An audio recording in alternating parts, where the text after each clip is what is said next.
Հարգելի գործընկերներ, քննարկում ենք 2019 թվականի կառավարության ծրագրի կատարողականը, մեր քաղաքական ուժը հնգամյա ծրագրին 19-23 թվականների դեմ է քվեարկել ժամանակին եւ իր փաստարկները բերել է, թե ինչու է դեմ քվեարկում, ու սրա մասին նաեւ մասնակիորեն այստեղ խոսվեց, կապված եւ ցուցանիշների եւ ստանձնած պարտավորությունների, որտեղ ես կարծում եմ, որ հետհեղափոխական շրջանի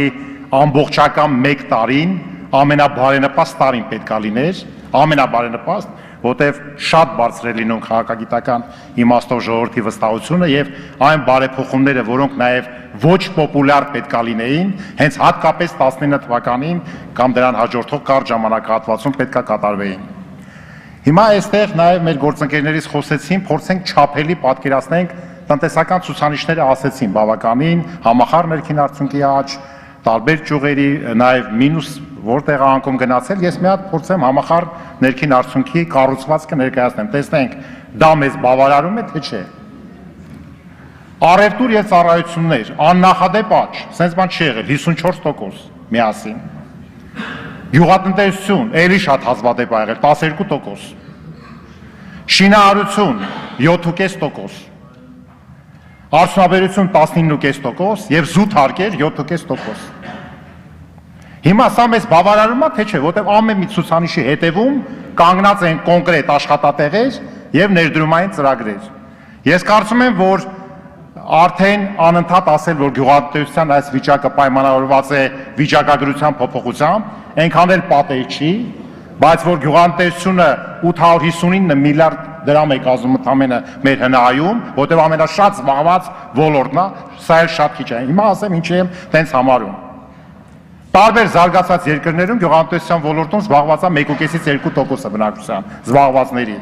Մեզանում 380-ից 400,000 մարդ աշխատում է այստեղ եւ մենք խոսում ենք աշխատանքի արտադրողականության մասին, եթե նախորդ տարիներին գոնե այդտեղ ամսական եղել է, չեմ ուզում այդ վարժությունը անեմ, որ վերցնեմ այդ 859 միլիարդը բաժանեմ ամիսների վրա, բաժանեմ 380,000 մարդու վրա, ստանամ ամսական աշխատանքի արտադրողականություն, եթե եղել է 550-600 դոլար, որը խայտառակ ցածր թիվ է եղել նախկինում, հիմա դա իջել է։ Հիմա դա էլի է իջել 350-400 դոլար է։ Հիմա կան օբյեկտիվ պատճառներ, միգուցե կան, բայց կան նաև սուբյեկտիվ պատճառներ։ Եվ որևէ մեկը չի վիճարկում, որ այս իրականությունը եւ այս աշխարհը հետհեղափոխական, որտեղ կան նաեւ մեր կարծիքով հստակ սխալներ եւ բաստողումներ, իհարկե տարբերվում է նախորդ աշխարհից, որտեղ արդեն կատարվել են այդ սխալները, բայց սխալը մնում է սխալ։ Իհարկե դրանց մեջ տարբերություն կա էական, բայց սխալը մնում է սխալ եւ մենք չպետք է թողենք, որ այդ սխալները խորանան եւ մենք անընդհատ շեշտադրումներ անենք, որ ուրեմն Fitch-ը սենց ասեց, Moody's-ը սենց ասեց, Doing Business-ում, այո, թող ասեն, դա շատ լավ է, եթե ասում են լավ է, բայց մենք պետք է ռեալ նայենք, թե ինչ է կատարում այստեղ։ Հիմա հասկանանք աշխատատեղերի իմաստով։ Ես համախառն ներքին արդյունքի կառուցվածքը ասեցի, 87,000-ը կխնդրեի ինձ ամփոփիչ ելույթում ասեիք, պարոն վարչապետ, դա ստվերից դուրս եկածներ են, թե դրա մի մասը նոր ստեղծված աշխատատեղեր են։ Եթե այդ մի մասը նոր ստեղծված աշխատատեղեր են, խնդրեմ ասենք, որտեղ են դրանք ստեղծվել, որտեղ դուք հնչեցիք մի թիվ 2 միլիարդ, կարծեմ 300 միլիոն դոլար օտարերկրյա ներդրումներ, ես հատուկ մեր պետական պաշտոնական վիճակագրությունը բերել եմ եւ ասեմ հետեւյալը, որ մենք ունենք պաշտոնական թվեր։ Ուրեմն մեր մոտ օտարերկրյա ներդրումները ոչ միայն մեր մոտ բաղկացած են ուղղակի ներդրումներից, պորտֆելային եւ այլ ներդրումներից։ Ուղղակի ներդրումները մեզանում չի աճել։ Իրական հատվածում կազմել է 254 միլիոն դոլար։ Նախանցած տարի 18 թվին կազմել է 254.1, 19 թվին 254.5, այսինքն ընդամենը 400,000 դոլարի տարբերությունն է։ Սա մեկ։ Ես խնդրում եմ ուշադրություն այս թվերի վրա։ Երկրորդ ամենակարևորը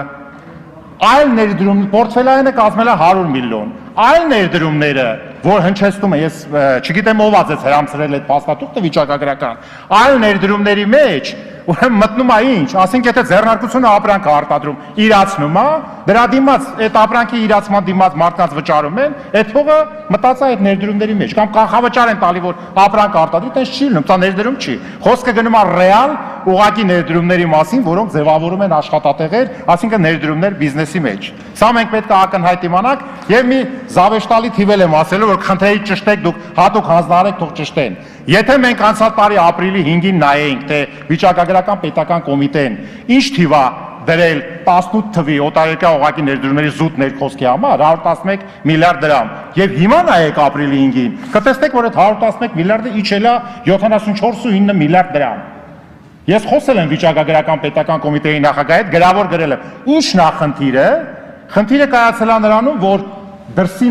բաժնետերերը, որտեղ այստեղ ունեն խոշորագույն ընկերություններ, այն անգամ 3 հարցպատասխանի ժամանակ ձեզ ասեցի մի էներգետիկայի ոլորտի մասին։ Հետո արդեն այդ հաշվետվությունը տալուց հետո իբր այդ փողերը տարել են, ներդրումները տարել են ստեղից։ Այսինքն ո՞նց հասկանանք, ամբողջ տարի սպասում են, այդ ներդրումը մնում աստեղ, հենց այդ աչոտը տալիս են սկսում են տանել։ Սա լրջագույն խնդիր եմ համարում, որովհետև 37 միլիարդ դրամ, որ անհետանում է ներդրումային վիճակագրությունից, սրա համար անպայման մենք պետք է հասկանանք սա ինչա կատարվում եւ այս թեման ես պարլամենտում եւ այլ տեղեր քննարկել եմ ոչ միայն հիմա հիշում եք որ պարոն Թունյան հունվար-հունիս հունվար-սեպտեմբեր հունվար-դեկտեմբեր եւ երբ որ էկոնոմիկայի նախարարին հարց էի տալի հունվար-սեպտեմբերին այս ինչ հաշիվ է որ այն ժամանակ 32 միլիարդ դրամ էր ասեց պարոն Մելքումյան ուրեմն տարին ամբողջական է, պետք է վերջացել է։ Այն ժամանակ ասում են, ինչքան կարելի է ասել։ Տարին վերջացել է եւ նորից մենք արձանագրեցինք, որ այդ զուտ ներհոսքը 2 անգամ պակաս է քան նախորդ տարիների։ Ես խնդրում սա ամենակարևորագույն խնդիրներից մեկն է։ Հիմա գամ կոնկրետ վիճակագրությանը հետեված իմ գնահատականներին, որ տենց բան չլինի, որ թվերը ասում ենք ու կողքեն կանգնում։ Լավ, ասենք այդ ներդրումները տենց է, դրանից ինչ է բխում։ Շատ բան է բխում, որովհետև օտարերկրյա ներդրումները նշանակում է դրսի հայացքով նայում են մեր երկիր, ասում են, ստեղ արժի մենք փող դնենք, թե չարժի։ Բայց ինչի պետք է Հայաստանում ներդրում անեին, հարց եմ տալիս, երբ որ ներդրողների հետ կատարվող աշխատանքը իմ համոզմամբ անբավարար է, մեղմ ասած։ Այսինքն, մենք տալիս ենք գործիք, ասում ենք, բերեք մեկ պատոհանի սկզբունքը ստեղծեք, մերժվում է մեկ պատոհան ասելով չեմ հասկանում որ այսօրվա ներդրումների աջակցության կենտրոնը պրոստը հենց այսպես ստեղծվի որ ինֆորմացիա տա ուր կարած գնաց այլ լիազորություններ պետք է ունենա այն լիազորությունները որ ունի կառավարությունը ինքը ծանր է այդ կոնստրուկցիան չի կարող են մեր ասած խնդիրները լուծի լավ այդ ներդրողների մեջ կարող են դիլետանտներ լինեն ասեն 3 միլիարդ կանենք էտել չանեն բայց մի մեծ մաս ռեալ ցանկություն ուներ ես որ ասում եմ հետ հեղափոխական շրջան ամենաբարենպաստն է որ այդ ողջավորությամբ գային սա ճիշտ է եւ պետքա ներդրողին ընդունեինք մենք ներդրողին ընդունել էր պետք երբ որ էկոնոմիկայի նախարարությունը հրաժարվում է լիազորություն ստանալուց նշանակում է մտավախություն ունի որ այդ ներդրումը չի գալու երբ որ ներդրումը չլինի դու լիազորություն տաս խնդրեմ առաջանալու հրաժարական տալու համար սա խնդիրներից մեկն է այն դիտարկումներից հիմա մի հատ համապարփակ դիտարկում անեմ շատ հետաքրքիր թվեր է այսօր կենտրոնական բանկի նախագահի հետ հենց նոր խոսեցի ուրեմն վարկերի տեսակարար քշիրը համախառն ներքին արդյունքում աճել է ֆանտաստիկ մենք այսօր ունենք 61% վարկեր հնա ընդ որում ուրեմն տրիլիոններով որ ասեմ 3.8 տրիլիոն բանկային համակարգի կողմից տրվող վարկերն են 300 միլիարդ վարկային կազմակերպությունների ավանդներն էլ են աճել 3.5 տրիլիոն վերջի 4 տարում նու թվերով որ ասեմ ասենք 35-43%-ներից աճել են 61-50% այսինքն էական աճ կա ստեղ բայց ուր է գնում այդ վարկերը հիմա խնդիրը մենակ վարկ տալու մեջ չի Պարզվում է, որ մենք ունենք ներդրումներ համախառն ներքին արդյունք ցուցանիշ մեր կառավարության ծրագրում, որտեղ գրած է 17.5-ը հասնել 23 թվականին 40-23-ի, եւ այդ վարկերը, այդ տրիլիոնները շատ չնչին մասն է գնում դառնում հիմնական միջոց։ Ճիշտ է, նրանք ինչ-որ ձևով մասնակցում են կառավարաշրջանառու միջոց են առնում, մտավոր սեփականություն են առնում, ել չեմ ասում, որ տրիլիոնից ավել սպառողական վարկերն են, 600 միլիարդից ավել հիպոթեկային վարկերն են, բայց չի սպասարկում, այսինքն վարկերը չեն գնում ռեալ սեկտոր, որ դառնան հիմնական բիզնեսի միջոց, նշանակում է մենք այս դրամավարկային քաղաքականության մեջ անելիքներ ունենք եւ տես չի որ մենք ընդունեցինք լավ կամ վատ օրենքներ, դրանք էական ազդեցություն են, չէ՞։ Պարզվում է որ լավ օրենքները պետքա դեռևս իրանց ապացուցեն կենսունակությունը, վատերն էլ լիքն են, մեռած օրենքներ էլ ունեն։ Եվ դրա համար, երբ որ ես երեք հարց պատասխանի ժամանակ ասում էի, եկեք ուշադիր լինենք, եկեք ներդրողների հետ աշխատելու այդ ամբողջ սխեման վերաիմաստավորենք, որևէ մեկը չի ասում, որ 100% հալած յուղ է մեր ասածը կամ ձեր ասածն է, ոչ, բայց պետք է այդ ձևաչափը, այսպես մի հատ այդ ձևաչափը մի հատ վերաիմաստավորենք, էլի, միասին առաջ շարժվելու ճիշտ ձևաչափը, որտեղ մենք մեր քաղաքական ուժը տվել է, ասենք, եւ փաթեթներ, եւ օրենքների նախագծեր, արդյունավետության գործակիցը փոքր է, աշխատելու ռեժիմը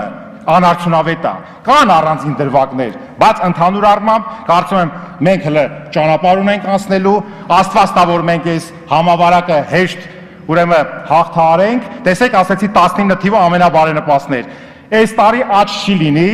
ես էլ եմ որպես տնտեսագետ եւ քաղաքական գործիչ հակված քաղաքագիտորեն, որ ասենք միգուցե պետք չէր գրել այնտեղ -10%, որտեղ սպասումները ավելի կվատացներ, բայց կյանքը ցույց է տալուց, այդտեղ 2008 թվի մասին շատ բաներ խոսեցին, որ առաջիկա ճգնաժամը դեռ մեզ սպասում է հուլիս-օգոստոս ամիսներից սկսած, դա մենակ մեզ դուր չի պայմանավորված, եւ Ռուսաստանի պրոցեսներով, եւ Եվրամիության, եւ համաշխարհային գործընթացներով, եւ մեր դիմադրողականությունը էականորեն բարձրացնելու ռեալ քայլեր մենք պետք է կատարենք, դե ժամանակս վերջացավ, մենք կարծում ենք այնուամենայնիվ քաղաքական մեսիջը, որ 19 թվականի կատարողականի մասով եղել են լրջագույն բացթողումներ եւ այդ բացթողումները պետք է լրջագույն համալիր քննարկվեն եւ նոր շարժվենք առաջ։ Առանց քննարկելու, առաջ շարժվելով կրկնելու ենք նույն սխալները։ Նորից եմ կրկնում, նախորդ սխալները ուրիշ աշխարհ էին, այսօրվա սխալները ուրիշ աշխարհ է, բայց սխալը մնում է սխալ։